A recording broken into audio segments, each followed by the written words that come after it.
Good evening all. Daily market അനാലിസിസിലേക്ക് എല്ലാവർക്കും സ്വാഗതം. സോ ഇന്ന് നല്ലൊരു കൺഫ്യൂസ്ഡ് മാർക്കറ്റ് ആയിരുന്നല്ലേ. ഈവൻ നമുക്കറിയാം, ഒരു ഗ്യാപ്പ് അപ്പിൽ സ്റ്റാർട്ട് ചെയ്തിട്ട് പിന്നെ ഒന്ന് ഡേ ഹൈക്ക് ബ്രേക്ക് ചെയ്തു. ഡേ ഹൈ ബ്രേക്ക് ചെയ്തപ്പോൾ ഒബ്വിയസ്ലി ഞാനും സപ്ലൈ സോൺ വരെയൊക്കെ ഒന്ന് പ്രതീക്ഷിച്ചാണ്. പെട്ടെന്നാണ് അവിടെ നിന്ന് ഒരു 22,900 ഒക്കെ ബ്രേക്ക് ചെയ്തപ്പോഴേക്കും ഒരു സെൽ ഓഫ് വന്നു. പിന്നെ അവിടെ നിന്നും മേളിലേക്ക് ഒന്ന് പോകാൻ ശ്രമിച്ചു, പിന്നെയും താഴേക്ക് വരാൻ. മൊത്തത്തിൽ കൺഫ്യൂസ്ഡ് ആയിരുന്നു. ഒരുപാട് പേര് മെസ്സേജൊക്കെ ചെയ്യണ്ടായിരുന്നു, മീൻസ് എന്താണ് വ്യൂസ് കാര്യങ്ങളൊക്കെ പറഞ്ഞ് കുറച്ച് കൺഫ്യൂസ്ഡ് തന്നെയായിരുന്നു മാർക്കറ്റ്. ബിക്കോസ് താഴെ നമുക്കൊരു ഇംബാലൻസ് ക്യാൻഡിലുണ്ട്. അപ്പോൾ ആ ക്യാൻഡിൽ ഫില്ലാവാൻ വേണ്ടിയിട്ട് താഴേക്ക് വരാനുള്ള ഒരു ചാൻസ് ഉണ്ടായിരുന്നു. ആൻഡ് ഡിമാൻഡ് സോണിൽ നിന്ന് വേണമെങ്കിൽ ഒന്ന് റിവേഴ്സ് ആവാം എന്നുള്ള മൈൻഡ് ഉണ്ടായിരുന്നു. ബട്ട് പിന്നെ അവിടെ നിന്നൊരു സപ്പോർട്ട്, ഇന്നലത്തെ ഡേ ഹൈ തന്നെയായിരുന്നു സപ്പോർട്ട് എടുത്തത്. ഓൾമോസ്റ്റ് ഇന്നലത്തെ ഡേ ഹൈയിൽ നമുക്ക് വരച്ചറിയാം, ഡേ ഹൈ ബ്രേക്ക് ചെയ്തിട്ടൊന്നും പോയിട്ടില്ല. ഡേ ഹൈയുടെ ഇതിൽ തന്നെയാണ് മാർക്കറ്റ് സപ്പോർട്ടൊക്കെ എടുത്തത്. ബട്ട് കുറച്ച് എന്നാലും എന്താ പറയുക, നമുക്ക് ചില ദിവസങ്ങൾ അങ്ങനെയാണ്. അപ്പോൾ ഇന്നും എനിക്ക് നല്ല ഒരു എക്സ്പയറി ആയി മാറിയില്ല. എല്ലാ എക്സ്പയറി നമുക്ക് ഒരുപോലെ വരാൻ പറ്റുമെന്ന് പറയാൻ പാടില്ലല്ലോ. അപ്പോൾ ഇന്നത്തെ എക്സ്പയറി, ബിക്കോസ് ഇന്ന് കുറച്ചും കൂടി നല്ല സൈഡ് വേസ് മാർക്കറ്റിൻ്റെ ഓപ്ഷൻ എടുക്കണമായിരുന്നു, നല്ലതായിരുന്നു. ബട്ട് ഡേ ഹൈ ഒക്കെ ബ്രേക്ക് ചെയ്ത് അത്യാവശ്യം നല്ലൊരു മൂവ്മെൻറ്റ് കാണിക്കുന്ന സമയത്തായിരുന്നു നമുക്ക് ആ ക്വിക്ക് സെൽ ഓഫ് ഒക്കെ ഉണ്ടായത്. എനിവേ, അപ്പോൾ ഇനി എന്തായാലും മാർക്കറ്റിൽ ഇനി എങ്ങനെയാണ് നമുക്ക് നെക്സ്റ്റ് ഒരു വ്യൂ എടുക്കുക, അല്ലെങ്കിൽ എന്താണ് നമുക്ക് ചെയ്യാൻ പറ്റുക എന്നുള്ള കാര്യം നമുക്ക് നോക്കാം. ആൻഡ് അപ്പോൾ Nifty and bank Nifty, almost bank നിഫ്റ്റിയും കുറച്ചും കൂടി നല്ല സൈഡ് വേസ് മാർക്കറ്റിലായിരുന്നു പോയിക്കൊണ്ടിരുന്നത്. ആൻഡ് ബാങ്ക് നിഫ്റ്റി ആണെങ്കിൽ ഓപ്പൺ ആയത്, ബാങ്ക് നിഫ്റ്റിക്കും മൂവ്മെൻറ്റ്സ് കാര്യങ്ങളൊന്നും ഉണ്ടായില്ല. Even bank Nifty day low break ചെയ്തപ്പോഴാണ് ഞാൻ ശരിക്കും ഈ പറഞ്ഞ മാതിരി ഒന്ന് താഴേക്ക് വരും എന്നുള്ള ഒരു ചെറിയൊരു മൈൻഡ് ഉണ്ടായത്. അപ്പോൾ ഇനി എന്തൊക്കെ കാര്യങ്ങളാണ് നമ്മൾ ശ്രദ്ധിക്കേണ്ടത് എന്നുള്ള കാര്യം നോക്കാം. ആൻഡ് ഇത് നമ്മുടെ ടെലഗ്രാം ചാനലാണ്, അത്യാവശ്യം നമ്മളെല്ലാ കാര്യങ്ങളും അപ്ഡേറ്റ് ചെയ്യുന്നത് ഉണ്ട്. ആൻഡ് ഇന്ന് നമുക്ക് ഡിമാൻഡ് സോൺ സപ്ലൈ സോണിൻ്റെയൊക്കെ അടുത്തേക്കും കൂടി വന്നിട്ടില്ല. ആൻഡ് SL ഹണ്ടിങ് മാർക്കറ്റ് തന്നെയായിരുന്നു. ആൻഡ് പിന്നെ അതിൽ വേറെ അപ്ഡേറ്റ് കാര്യങ്ങളൊന്നും ഇല്ലാത്തതുകൊണ്ട് ഞാൻ വേറെ ഒന്നും പറഞ്ഞിട്ടില്ല. അപ്പോൾ നമുക്ക് എങ്ങനെയാണ് ഇനി നമുക്ക് നിഫ്റ്റിയിൽ നെക്സ്റ്റ് ഒരു വ്യൂ എങ്ങനെയാണ് സെറ്റ് ചെയ്ത് എടുക്കുക എന്നുള്ള കാര്യം നമുക്കൊന്ന് നോക്കാം. അപ്പോൾ നമുക്ക് ഫസ്റ്റ് ടൈം നമുക്കൊരു 4 hour ടൈം ഫ്രെയിമിൽ തന്നെ നോക്കാം എങ്ങനെയാവും. നമുക്ക് ഒരു ട്രെൻഡ് അറിയണമല്ലോ മാർക്കറ്റിന്. അപ്പോൾ എങ്ങനെയാണ് നമുക്കിനി ഒരു നെക്സ്റ്റ് ഒരു നേരെ ഒരു ബൈയിങ് ലെവലിലേക്ക് പോകേണ്ടത് എങ്ങനെയാണ് എന്നുള്ള കാര്യം ഒന്ന് നമുക്ക് ചെക്ക് ചെയ്യാം. അപ്പോൾ മെയിൻ കാര്യം എന്ന് പറഞ്ഞാൽ നമുക്ക് ഇവിടെ നമുക്ക് എന്താണ്, നമുക്ക് ഒരു ഇൻബാലൻസ് ക്യാൻഡിൽ, ഈ 2 ക്യാൻഡിൽ കണ്ടില്ല, ഇത് 2 ക്യാൻഡിൽ ഇൻബാലൻസ് ക്യാൻഡിലാണ്. അപ്പോൾ ഈ ക്യാൻഡിലിനെ ഫില്ലാക്കാൻ വേണ്ടിയിട്ട് എങ്ങനെ വന്നാലും ഇങ്ങോട്ടൊരു ക്യാൻഡിൽസ് വരണം.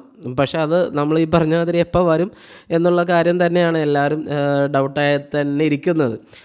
അപ്പോൾ എന്താ ചെയ്യേണ്ടതെന്ന് വെച്ചാൽ, മാക്സിമം മാർക്കറ്റ് ഇപ്പോൾ പോകണിടത്തോളം പോട്ടെ. കാരണം ഇവിടെ നിന്ന് നമുക്ക് റിവേഴ്സൽ സിഗ്നലൊന്നും തന്നിട്ടില്ല.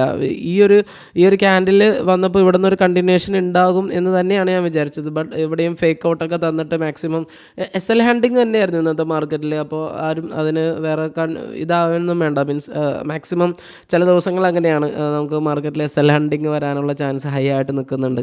അപ്പോൾ ഇങ്ങനത്തെ ക്യാൻഡിൽ വരുമ്പോൾ മാർക്കറ്റ് കുറച്ചും കൂടി ഒന്ന് ഹൈ എടുക്കാനുള്ള ചാൻസ് ഇപ്പോഴും മാർക്കറ്റിലുണ്ട്. അപ്പോൾ അങ്ങനെയാണെങ്കിൽ ഇത് ബാങ്ക് നിഫ്റ്റി ആണെങ്കിൽ, ബാങ്ക് നിഫ്റ്റിക്ക് വേണമെങ്കിൽ ഈ ഒരു ഹൈ ലെവൽ ഇവിടെ നിന്നാണല്ലോ മാർക്കറ്റ് ഫാളായി വന്നത്. അപ്പോൾ ഒരു 50,000 ഒക്കെ പ്ലസ് പോയിട്ട് നമുക്ക് നോക്കാം അവിടെ എവിടെയാണ് നമുക്കൊരു റിവേഴ്സൽ ക്യാൻഡിൽ ഫോർമേഷൻ വന്നത്. അവിടെ നിന്ന് നമുക്ക് എന്താക്കാം, നമ്മൾ ഒരു സെൽ ഓഫിന് വേണ്ടി ഒന്ന് ട്രൈ ചെയ്യുക. അപ്പോൾ അങ്ങനെയാണെങ്കിൽ ഈ പറഞ്ഞ മാതിരി ഇവിടെ നമുക്ക് ഗ്യാപ്പ് ഫില്ല് ചെയ്ത്, അല്ലെങ്കിൽ ഇവിടെ ഇംബാലൻസ് ഫില്ല് ചെയ്ത്, ഇവിടെ നമുക്ക് നല്ലൊരു ക്യാൻഡിൽ ഫോർമേഷൻ തന്നിട്ട് നമുക്ക് റിവേഴ്സൽ ക്യാൻഡിൽ നോക്കാം.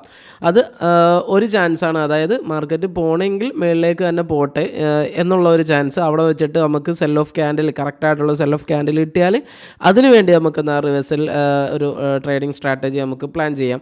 ഇനി അതല്ല എങ്കിൽ, ഇനിയിപ്പോൾ പെട്ടെന്ന് നാളെ ഒരു ഗ്യാപ്പ് അപ്പോ അല്ലെങ്കിൽ ഗ്യാപ്പ് ഡൗൺ ഒക്കെ ഓപ്പൺ ആയി മാർക്കറ്റ് ഇങ്ങോട്ട് വരുന്നുണ്ടെന്ന് വെക്കുക. വരുന്നുണ്ടെങ്കിൽ ശരിക്കും ഒന്ന് വെയിറ്റ് ചെയ്യുക. ഈ ഒരു ക്യാൻഡിൽ, ഈ ഒരു ലൈൻ ഒന്ന് മാർക്ക് ചെയ്ത് വെക്കുക. അതായത് നമ്മൾ ഇന്നലെ നമുക്ക് ഒരു മിനിറ്റ്, ബാങ്ക് നിഫ്റ്റി ആണെങ്കിൽ ഇവിടുത്തെ ഈ ഒരു ലൈൻ ഇതൊന്ന് മാർക്ക് ചെയ്ത് വെക്കുക. ആൻഡ് മാർക്കറ്റ് വൺസ് ഇവിടെ നിന്ന്, അതായത് ഈ ഒരു ക്യാൻഡിൽ ഫോർമേഷൻ ഉണ്ടല്ലോ, ഇവിടെ നിന്ന് നമുക്ക് മാർക്കറ്റ് ഇങ്ങോട്ട് വരുമ്പോൾ ഇവിടെയും കുറച്ചൊന്ന് ഫേക്ക് ഔട്ട് തരും. ഫേക്ക് ഔട്ട് തന്നിട്ട് പിന്നെ നമുക്ക് ഈ ഒരു ഹാമർ ക്യാൻഡിൽ പാറ്റേണും അതോടൊപ്പം തന്നെ ഒരു കൺഫോർമേഷൻ ക്യാൻഡിലും കൂടി കിട്ടിക്കഴിഞ്ഞാൽ നമുക്ക് സിമ്പിളായിട്ട് മേളിലേക്ക് തന്നെ പോവാം. ബിക്കോസ് മാർക്കറ്റ് ഒരു റീടെസ്റ്റ് തന്നിട്ട് ഇൻബാലൻസ്, അതായത് ഇൻബാലൻസ് ക്യാൻഡലിനൊന്ന് ബാലൻസ് ചെയ്തിട്ട് നമുക്ക് എന്താവും, നമുക്കൊന്ന് റിവേഴ്സിന് വേണ്ടി അവിടെ ശ്രമിക്കാവുന്നതാണ്. അപ്പോൾ വൺസ് ഈ ഒരു റേഞ്ചിൽ വന്ന വരെ ഒന്ന് വെയിറ്റ് ചെയ്യുക. ഫസ്റ്റ് ഈ ഒരു റേഞ്ചിൽ വരാൻ നോക്കുക. അല്ലെങ്കിൽ മാർക്കറ്റ് ഹൈ എടുത്ത് പോകുന്നുണ്ടെങ്കിൽ പോട്ടെ, അവിടെ നമ്മൾ വേറെ ഒരു ട്രേഡിന് വേണ്ടി സംബന്ധിച്ചു മീൻസ് നമ്മൾ കയറി പിന്നെയും താഴേക്ക് പോകാൻ നോക്കി ഒരുപാട് SL അടിക്കണമെങ്കിലൊക്കെ ഏറ്റവും ബെറ്റർ എന്ന് പറഞ്ഞാൽ മേളിലേക്ക് കയറി പോകുമ്പോൾ നമുക്ക് അത് നല്ല റാലി ആയിരുന്നു കിട്ടിയില്ല എന്ന് വിചാരിക്കണം. കൺഫ്യൂസ്ഡ് ആണെങ്കിൽ നമ്മളത് വിട്ടേക്കാം. നമ്മുടെ ലെവൽസിൽ വരട്ടെ, നമുക്ക് കൃത്യമായിട്ടുള്ള സെൽ ഓഫ് ക്യാൻഡിൽസ് വരട്ടെ. അപ്പോൾ നമുക്ക് നോക്കാം. ഇനി ഇവിടെ നിന്ന് നമുക്ക് എന്തെങ്കിലും സംഭവിച്ചാൽ നമുക്ക് ഇവിടെ നിന്നൊരു റിട്ടേൺ വന്നെയാണെങ്കിൽ ഈ ക്യാൻഡിലൊക്കെ ഫില്ല് ചെയ്ത് വീണ്ടും നമുക്ക് നല്ലൊരു ബൈയിങ് ക്യാൻഡിൽ വന്നെയാണെങ്കിൽ നമുക്ക് മേളിലേക്ക് നല്ലൊരു ടാർഗറ്റ് സെറ്റ് ചെയ്യാൻ എന്താക്കും, നമുക്ക് ബാങ്ക് നിഫ്റ്റിക്ക് പറ്റും. അപ്പോൾ ബാങ്ക് നിഫ്റ്റിയുടെ ശ്രദ്ധിക്കേണ്ട ഒരു പോയിൻ്റാണ് പറഞ്ഞത്. അപ്പോൾ കറൻ്റ്ലി മാർക്കറ്റ് ഇപ്പോൾ ഒരു ബിയറിഷ് ഇതൊന്നും ഇപ്പോഴും കാണിച്ചിട്ടില്ല. അപ്പോൾ അങ്ങനെയാണെങ്കിൽ ആ രണ്ട് കാര്യം ബാങ്ക് നിഫ്റ്റിയിൽ ശ്രദ്ധിക്കുക. നിഫ്റ്റിയിലാണെങ്കിലും ഓൾമോസ്റ്റ് അതൊക്കെ തന്നെയാണ്. നിഫ്റ്റിയും നമുക്ക് പറയാനുള്ളത് ആ ഒരു ലെവൽസും കാര്യങ്ങളൊക്കെ തന്നെയാണ്. അപ്പോൾ നിഫ്റ്റിയിൽ ഇപ്പോൾ നമുക്ക് കാണാം വൺസ് ഒരു സെൽ ഓഫ് ക്യാൻഡിൽ പോലെ വന്നു, ബട്ട് സ്ട്രൈറ്റ് റാലി ആയിരുന്നു. ഇവിടെ നമുക്ക് സ്ട്രൈറ്റ് ആയിട്ടാണ് പോയിക്കൊണ്ടിരിക്കുന്നത്. അപ്പോൾ എത്ര സ്ട്രൈറ്റ് ആയിട്ട് പോകുന്നു അത്രയും സ്ട്രൈറ്റ് ആയിട്ട് തന്നെ മാർക്കറ്റ് ഇറങ്ങിയും വരും. അപ്പോൾ ആ കാര്യം ശ്രദ്ധിക്കുക. അപ്പോൾ സ്ട്രൈറ്റ് ആയിട്ടുള്ള മാർക്കറ്റ് ഒരു ഇപ്പം ഇങ്ങനെ വന്നു ഇവിടെ നോക്കിയാൽ തന്നെ നമുക്ക് കാണാൻ പറ്റും അല്ലേ, അതായത് നല്ലൊരു സപ്പോർട്ട് ഇവിടെ നമുക്ക് എന്തായി, നമ്മൾ നല്ല ഒരു 2 ക്യാൻഡിൽ ഫോർമേഷനെ കണ്ട് അത് കഴിഞ്ഞിട്ട് എന്താ വീണ്ടും ആ ക്യാൻഡിലിന് എന്തായി ബാലൻസ് ക്യാൻഡിലാക്കി അല്ലേ. ഇവിടെ നമുക്ക് കാണാൻ പറ്റുന്നുണ്ടല്ലോ, ഇവിടെ നമുക്ക് എന്തായി ഈ ഒരു ക്യാൻഡിലിന് വന്നു ബാലൻസ് ക്യാൻഡിലായി, പിന്നെ അവിടെ നമുക്ക് എന്തായി പുൾ ബാക്ക് കിട്ടി. അപ്പോൾ അതേമാതിരി തന്നെ ഇത് കുറച്ചും കൂടി ലാർജ് ക്യാൻഡിൽസ് ആണ്, അതായത് മെയിനായിട്ട് വന്നത് ഈ 2 ക്യാൻഡിലാണ്. അപ്പോൾ ഈ 2 ക്യാൻഡിലിന് വേണ്ടിയിട്ട് നമ്മളൊന്ന് വെയിറ്റ് ചെയ്യുക. അപ്പോൾ മാർക്കറ്റ് ഒന്ന് താഴേക്ക് പുഷ് ഡൗൺ ഒക്കെ ചെയ്തിട്ട് മാക്സിമം ആൾക്കാരൊന്ന് ഇറക്കി വിടുമ്പോൾ നമുക്ക് കയറാം. അപ്പോൾ വേണം നമ്മൾ കയറാൻ. അപ്പോൾ ആ ടൈം വരെ ഒന്ന് വെയിറ്റ് ചെയ്യുക. ചില സമയം നമുക്ക് നല്ല രീതിയിൽ നമുക്കൊന്ന് വെയിറ്റ് ചെയ്യേണ്ടി വരും. ബിക്കോസ് കറൻ്റ്ലി നമുക്ക് വ്യൂ കണ്ടെത്തുക എന്നുള്ളത് താഴേക്കോ മേളിലേക്കോ എന്നുള്ളത് കുറച്ച് കൺഫ്യൂസ്ഡ് ആയിട്ട് തന്നെ നിൽക്കുന്നുണ്ട്. മാർക്കറ്റും മാക്സിമം അതിൽ കൺഫ്യൂഷൻ തരും. അപ്പോൾ അങ്ങനെയാണെങ്കിൽ ഒന്നില്ലെങ്കിൽ ഇത് പറഞ്ഞ മാതിരി ഇവിടെ നമുക്ക് ഈ ഒരു ലെവൽസ് നമ്മൾ ശ്രദ്ധിക്കേണ്ട ലെവലാണ് വൺസ് മാർക്കറ്റ് ഇത് ഫില്ലായി വരുന്നത്. അതല്ല ഇവിടെ നിന്ന് ഇനി മാർക്കറ്റ് ഈ 23,000 ഒക്കെ മേളിലേക്ക് പോവുകയാണെങ്കിൽ ഇവിടെ നിന്ന് നമുക്കൊരു sell off candle even 4 hour time ഫ്രെയിമിലും സെൽ ഓഫ് ക്യാൻഡിൽ കിട്ടിയാൽ പെട്ടെന്നായിരിക്കും നമുക്ക് ഈ ഒരു പുൾ ബാക്ക്, അതായത് താഴേക്കുള്ള ഒരു നല്ലൊരു ടാർഗറ്റ് കിട്ടുക. അവിടെയും നമുക്ക് നല്ല ഒരു സ്ട്രാറ്റജി ഫോർമേഷനിൽ നമുക്ക് നല്ല ഒരു ടാർഗറ്റ് അച്ചീവ് ചെയ്യാൻ പറ്റും. ബിക്കോസ് ഈ 2 ക്യാൻഡിലിൻ്റെയും ഡെഫിനറ്റ്ലി ഫില്ലാക്കാൻ മാർക്കറ്റ് താഴേക്ക് വരും. അപ്പോൾ ഒന്നില്ലെങ്കിൽ ഇതിന് മേളിൽ നിന്ന് ഇതിന് വരാൻ നേരത്തെ നമുക്ക് നല്ല ടാർഗറ്റ് കിട്ടി നമുക്ക് നല്ല പ്രോഫിറ്റ് എടുക്കാൻ പറ്റും. ഇനി അതല്ല പെട്ടെന്നാണ് ഇത് വന്നേണെങ്കിൽ ഇവിടെ വന്നിട്ട് നമുക്ക് എന്താക്കാം, നമുക്ക് മേളിലേക്കുള്ള ഒരു ടാർഗറ്റ് എടുക്കാൻ പറ്റും. അപ്പോൾ ആ 2 ടാർഗറ്റിനും വേണ്ടിയിട്ട് മാർക്കറ്റിലൊന്ന് വെയിറ്റ് ചെയ്യുക എന്നുള്ള കാര്യമാണ് നമുക്ക് മെയിനായിട്ട് ഇന്നത്തെ ഇതിൽ പറയാനുള്ളത്. അപ്പോൾ നമുക്ക് എന്താക്കും, നമ്മൾ OA അനാലിസിൽ ജസ്റ്റ് ഒന്ന് ചെക്ക് ചെയ്ത് നോക്കാം. OAസിലും ഒരുപാട് കാര്യങ്ങളുണ്ട് എന്ന് തോന്നുന്നില്ല. ആൻഡ് നിഫ്റ്റിന് ഇന്നത്തെ എക്സ്പയറി ആയിരുന്നു. ഇന്നത്തെ കുറച്ചൊന്ന് ശരിക്കും കോൾ ബട്ടർഫ്ലൈക്ക് അടിപൊളി എക്സ്പയറി തന്നെയായിരുന്നു. ബട്ട് കോൾ ബട്ടർഫ്ലൈക്ക് ഞാനും ഇന്ന് നിന്നില്ല എന്നുള്ളത് ഒരു സത്യം തന്നെയാണ്. അപ്പോൾ അങ്ങനെയാണെങ്കിൽ എന്തായിക്കോട്ടെ, വൺസ് മാർക്കറ്റ് കഴിഞ്ഞാൽ പിന്നെ ഈ നമുക്ക് കോൾ നോക്കാൻ 23,000 പുട്ട് അഡീഷൻ പുട്ട് റൈറ്റിംഗ് ഒക്കെ കയറി വരുന്നുണ്ട്. മാക്സിമം കോൾ റൈറ്റിംഗ് വന്നേക്കുന്നത് ഐ തിങ്ക് 23,500 അപ്പോൾ കുറച്ചൊന്ന് ബുള്ളിഷ് സെൻറ്റിമെൻ്റൊക്കെ മാർക്കറ്റ് കാണിക്കുന്നുണ്ട്. ഈവൻ പുട്ട് റൈറ്റിംഗ് ലോ ആയിട്ട് തന്നെ നിൽക്കുന്നുണ്ടെങ്കിലും കുറച്ചൊരു ബുള്ളിഷ് സെൻറ്റിമെൻറ്റിൽ കാണിക്കുന്നുണ്ട്. സോറി, അത് ഇൻട്രാഡേ ആണ്. Okay, open interest intraday. Okay, ഇനി ഇത് വെച്ച് നമുക്ക് നോക്കാം. അത്രയില്ല അല്ലേ, ഇൻട്രാഡേയിൽ അത്രയും വന്നിട്ടില്ല. ശരിക്കും കൺഫ്യൂസ്ഡ് ആണ്.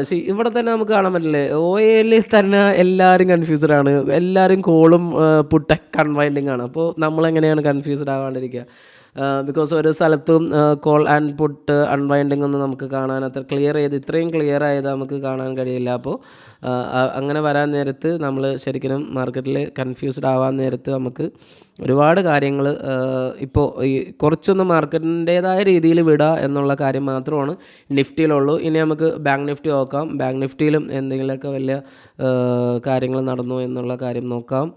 ബാങ്ക് നിഫ്റ്റിക്കും നമ്മൾ നേരത്തെ പറഞ്ഞ മാതിരി ഈവൻ 12th ജൂൺ എക്സ്പയറിയിൽ നമുക്കെന്താണ് നല്ല ഒരു കൺഫ്യൂസ്ഡ് മീൻസ് ഇതാണ് കാണുന്നത്. കോൾ അൺവൈൻഡ് ചെയ്യുന്നു, പുട്ട് അൺവൈൻഡ് ചെയ്യുന്നു. സോ നമുക്ക് മാർക്കറ്റ് ഹെഡിങ് എങ്ങാടാണെന്ന് തന്നെ നമുക്ക് പറയാൻ പറ്റുന്നില്ല. ആ ഒരു കാര്യത്തിലാണ് OA അനാലിസിസ് നിൽക്കുന്നത്. അപ്പോൾ മാർക്കറ്റിന് എന്തായാലും ടൈം കൊടുക്കുക എന്നുള്ള കാര്യം തന്നെയാണ് നമുക്ക് ഇതിൽ വരുന്നത്. ഇനി നമുക്ക് ജസ്റ്റ് FIDA ഡാറ്റ ഒന്ന് നോക്കാം. 2 ദിവസമായിട്ട് FIDA ഡാറ്റ ഡിലേ ആണ്. ഇന്നലെ കുറച്ച് നല്ല ബുള്ളിഷ് ഇതിലായിരുന്നു. പ്രോയിൻ്റെ ആണിത്. OAയിൽ അവരും കുഴപ്പമില്ലാത്ത രീതിയിൽ ബുള്ളിഷ് തന്നെയായിരുന്നു. മീൻസ് ഇന്നലെ നമുക്ക് വന്നില്ലായിരുന്നല്ലോ. അപ്പോൾ FISനെ വെച്ച് നോക്കിയാൽ അവർ ഓക്കെ ഫൈൻ ആയിരുന്നു. മീൻസ് ബുള്ളിഷ് തന്നെയായിരുന്നു. ഇന്ന് മാർക്കറ്റ് ബുള്ളിഷായിട്ട് അത് അവസാനിച്ചിട്ടുണ്ട്. അപ്പോൾ കുറച്ചൊരു ഹൈ എടുക്കാനുള്ള ചാൻസ് മാർക്കറ്റിലുണ്ട്. അപ്പോൾ അങ്ങനെയാണെങ്കിൽ ആ ഹൈയിലേക്ക് തന്നെ പോട്ടെ. മീൻസ് അതിൽ ചാടി കയറാൻ നോക്കണ്ട. ചാടി കയറാൻ നോക്കിയാൽ ഇങ്ങാട് ഈ ഒരു ഇംബാലൻസ് ക്യാൻഡലിലേക്ക് വന്നാൽ ഇംബാലൻസ് ക്യാൻഡിൽ ബാലൻസ് ആക്കേണ്ടി വന്നാൽ നമ്മൾ ആ ലോസിൽ വീണ്ടും പെടും. അല്ലെങ്കിൽ നമ്മൾ ഒരുപാട് ട്രേഡ് എടുത്ത് ഒരുപാട് അനാവശ്യ ട്രേഡിലേക്ക് കയറും. അപ്പോൾ കുറച്ചൊന്ന് ടൈം കൊടുക്കുക. എന്നിട്ട് നമുക്ക് മാർക്കറ്റ് ഏത് ലെവൽസിലാണ് വന്നതെന്ന് വെച്ചാൽ നമുക്കതിൽ കയറാം. അപ്പോൾ അങ്ങനെയാണ് മീൻസ് ലെവൽസ് കാര്യങ്ങളൊക്കെ നിങ്ങൾ ശ്രദ്ധിക്കുക. ഡൗട്ട്സ് കാര്യങ്ങളൊക്കെ ഉണ്ടെങ്കിൽ എന്തായാലും മെസ്സേജ് ചെയ്യുക. ആൻഡ് പിന്നെ നിങ്ങൾ കമൻറ്റ് ചെയ്യുന്ന കാര്യം ഒന്ന് ശ്രദ്ധിക്കുക. നിങ്ങൾക്ക് ഇഷ്ടപ്പെടുന്നുണ്ടോ ഇല്ലയോ എന്നൊക്കെ ഉള്ള ഒന്ന് കമൻറ്റ് ചെയ്യുക. ആൻഡ് നിങ്ങളുടെ അഭിപ്രായം കൂടി ഒന്ന് കമൻറ്റ് ചെയ്യുക. പിന്നെ ഇഷ്ടപ്പെട്ടാൽ എന്തായാലും ലൈക്ക് ചെയ്യാനും ചാനൽ സബ്സ്ക്രൈബ് ചെയ്യാനും മറക്കാണ്ടിരിക്കുക. And thanks for watching this video.